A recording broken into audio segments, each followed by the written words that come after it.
Bien, je disais que le théorème de Koning est une généralisation du théorème d'Higgs. Donc, le théorème de Koning est une généralisation du théorème d'Higgs pour les trois directions E1, E2, E3, bien sûr de l'espace. Donc, regardez, si je multiplie par U ici, j'aurai U GOS U, c'est-à-dire ceci. Et par exemple, si je prends l'espace tridimensionnel de base IJK, et si je multiplie par I ici et par I ici, ceci représente le moment d'inertie du solide par rapport à l'axe de vecteur unitaire I. De même, si je multiplie par J ici et J ici, ce terme, c'est-à-dire ça plus ça on multiplie par U ici, représente le moment d'inertie du solide par rapport à l'axe de vecteur unitaire J. Et aussi, si je multiplie par le vecteur unitaire K ici, le vecteur unitaire K ici, ce terme représente le moment d'inertie du solide par rapport à l'axe de vecteur unitaire K. Très bien. Donc, U est un vecteur constant. Donc, si je multiplie ça par un vecteur constant, donc je peux le mettre à l'intérieur. Il est ici. De même, ici, ceci est égal à U produit vectoriel UG scalaire U produit vectoriel au GDM. Donc, c'est ce terme-là, cette intégrale. Cette intégrale, c'est U vectoriel GP, scalaire U vectoriel GP d de M, c'est cette intégrale. Alors, cette intégrale est égale à cette intégrale. Nous avons, et ça aussi, cette intégrale est égale à cette intégrale, ça et ça. Ceci, on l'avait montré, ces égalités, ça est égal à ça, et ça est égal à ça.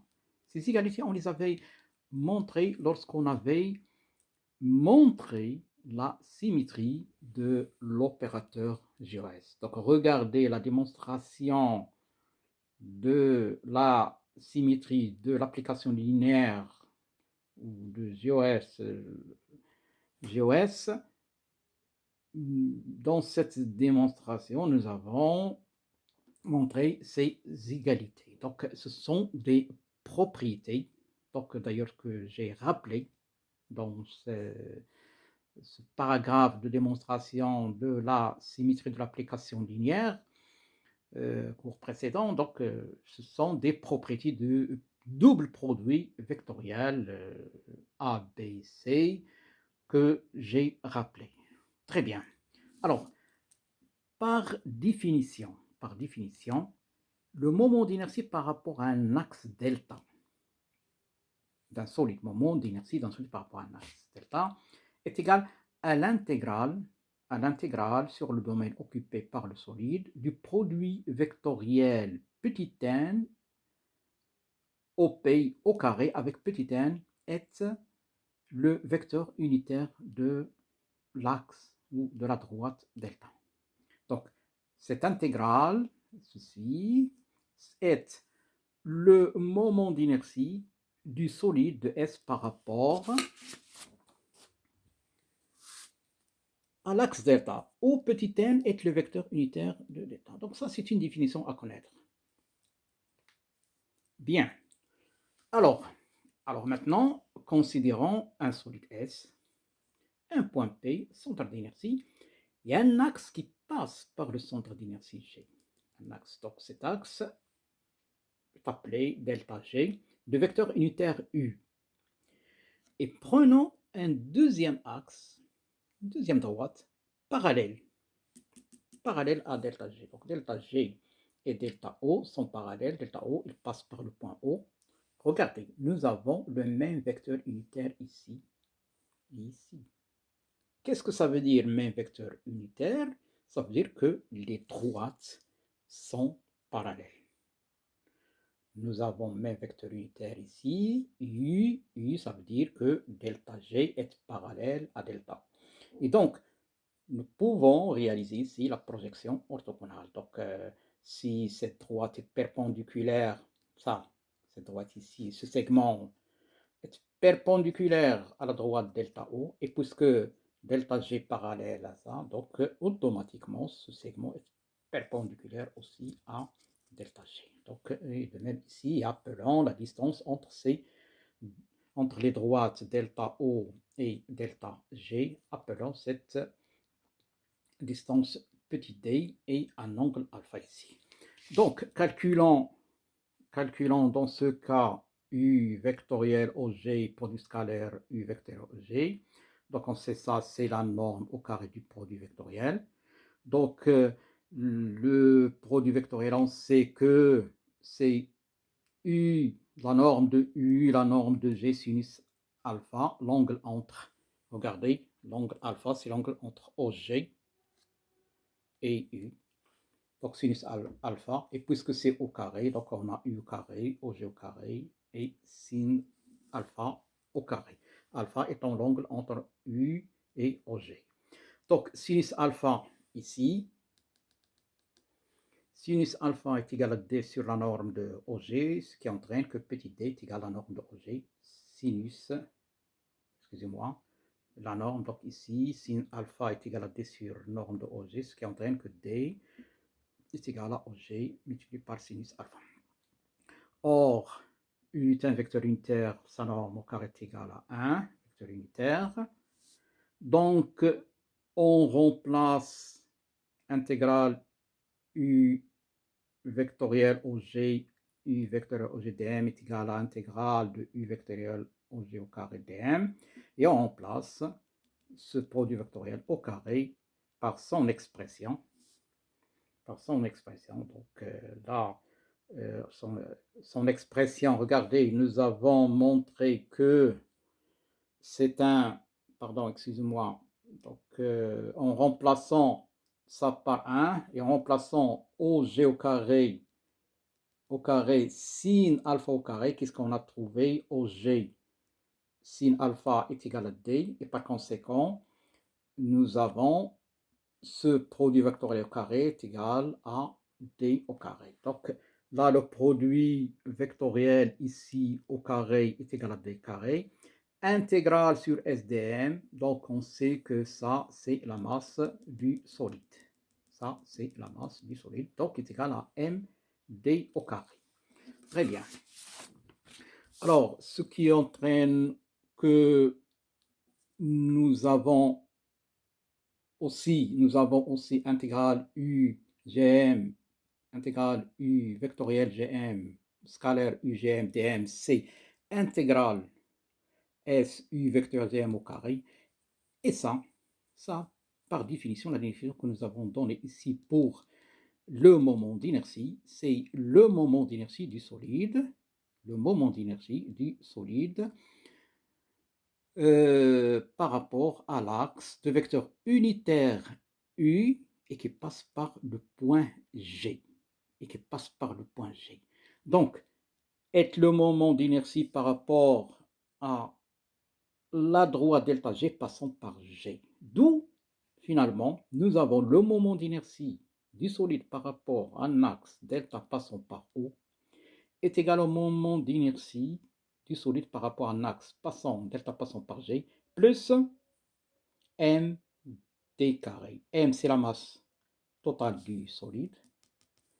Et d, ici, c'est la distance entre d au carré, c'est la distance entre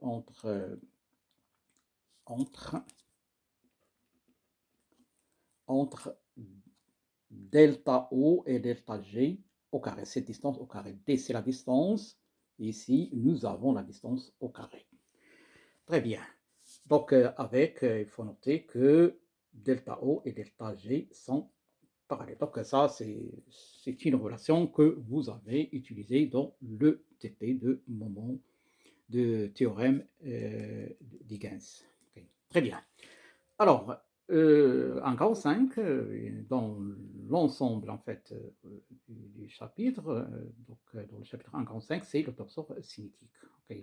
Donc, dans le premier chapitre sur les torseurs, nous avons dit que le torseur est un couple formé par un champ antisymétrique et un vecteur associé. Donc ici, on va définir le champ antisymétrique et on va définir le vecteur associé. Donc le problème mécanique, nous avons un référentiel fixe et un solide en mouvement avec un point M.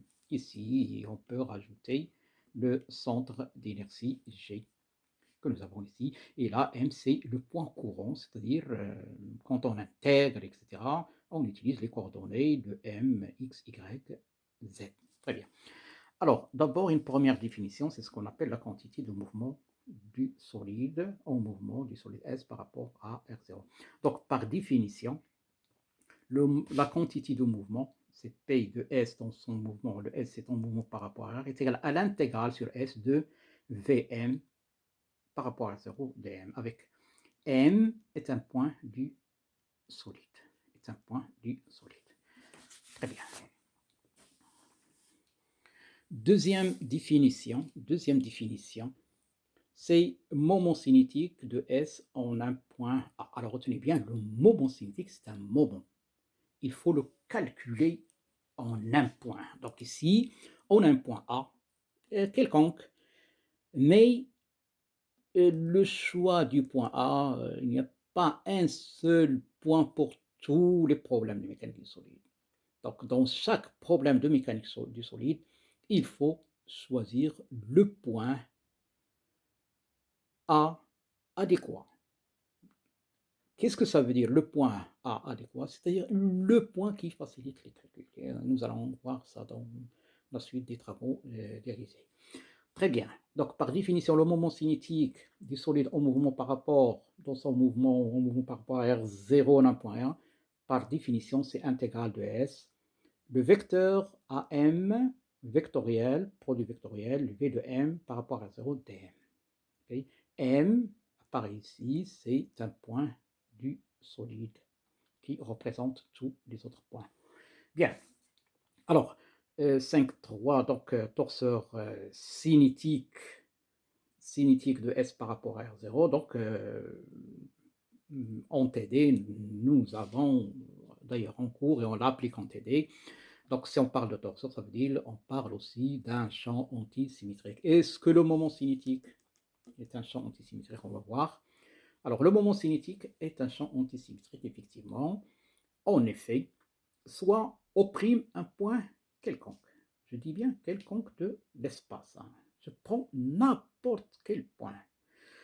Donc, sigma S R0O est égal à intégrale OM VM par rapport à R0 dm. Regardez ici par rapport, quand je calcule le moment cinétique en A, j'ai A ici.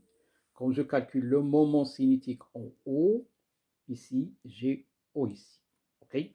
Relation de Charles, OM est égal à O' plus O'M. Ce qui entraîne que ça devient deux intégrales, la somme des intégrales, parce que j'ai ici la somme de deux termes. Donc sigma S R0O est égal à intégrale O' vectoriel VM R0 dm plus intégrale O'M vectoriel V de M R0 dm. Or, le vecteur OM, regardez l'intégrale ici sur les coordonnées de x, y, z de M. Le vecteur O' est un vecteur constant, il sort de l'intégrale. Ce qui donne que sigma SR0, le moment cinétique au point O, est égal au moment cinétique au point O'. Il est là, c'est ce terme. Plus O' vectoriel P. Pourquoi? Parce que quand on sort le vecteur O' de l'intégrale, qu'est-ce qu'il reste? Il reste, regardez, ici, c'est O, O', produit vectoriel intégral sur S, V de M par rapport à R0 d de M. Ok, ça, O' sort de l'intégrale, donc ce qui donne O' intégrale de S Vm, et ça n'est autre que la définition, de la quantité du mouvement P, donc de S par rapport à R0. Très bien. Donc, c'est la relation de l'antisymétrie. Donc, le moment cinétique est décrit par un torseur appelé torseur cinétique T indice C. Donc, T indice C, c'est quoi? C'est la quantité de mouvement. C'est la quantité de mouvement de S par rapport à, dans son mouvement par rapport à R0. Et le champ antisymétrique, c'est le moment cinétique défini en un point. Donc, si on a un point B ici, on va mettre un point B ici. Attention, la quantité de mouvement ne dépend pas du point. Donc ça, c'est un P, regardez, c'est un P de S par rapport à R0. Donc c'est un P de S par rapport à R0. Il n'y a pas le point O ici. Donc si je mets un point D ici, ça, toujours le même vecteur, quel que soit le point que je mette ici et ici. Donc, c'est la définition du torseur cinétique. C'est quoi torseur cinétique? C'est le couple quantité de mouvement du solide et moment cinétique en un point qu'on choisit qui dépend du problème mécanique, qui facilite la résolution du problème mécanique. Donc, alors c'est le torseur cinétique au point O. P est égal à P de S par rapport à R0, c'est la quantité de mouvement de S par rapport à R0. Et on va voir dans la suite comment calculer cette quantité de mouvement. On ne va pas toujours intégrer. Vous allez voir qu'il y aura une forme extrêmement simple. Alors, sigma de S par rapport à 0, point O, c'est le moment cinétique de S dans son mouvement par rapport à R0 au point O. Attention, au point O. On a un point. On définit le moment cinétique en un point. Très bien.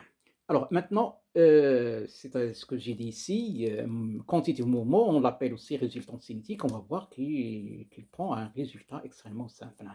Donc, paragraphe ou sous-paragraphe 5.3.2, c'est résultante cinétique. Donc, résultante cinétique aux quantités de mouvement de S par rapport à 0, c'est la même chose, c'est le même vecteur. Très bien. Alors, la résultante cinétique, quantité de mouvement, je l'ai précisé ici, c'est donné par P de S par rapport à 0 est égal à intégrale sur S Vm par rapport à 0. C'est la définition de départ, de base, que nous avons donnée tout à l'heure. Regardez, c'est bien ici. C'est dans le paragraphe grand 5.1, quantité de mouvement de S par rapport à R0. Donc, nous l'avons ici, c'est la définition de base.